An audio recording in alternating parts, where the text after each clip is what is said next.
معذرة حتى لا أنسى الشكر الجزيل للسادة عمال قصر ثقافة البحر الأحمر، والشكر الجزيل للأستاذ والأخ الصديق المحترم الأستاذ محمد عبد الحافظ وقصر ثقافة البحر الأحمر على ما بذله من جهد معنا في إدارة هذا المعرض.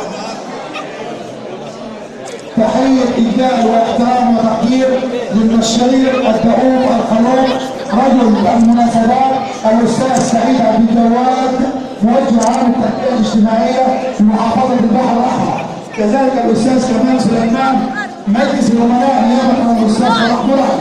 لكم منا كل التقدير والاحترام، دمتم فوق رؤوسنا ولكم كل الشكر على تشريفكم لنا واهتمامكم بنا بحضور هذا الحفل لمادة المجال الصناعي التي تعد مادة علمية أو عملية، وهي التطبيق العملي للطالب أثناء الدراسة.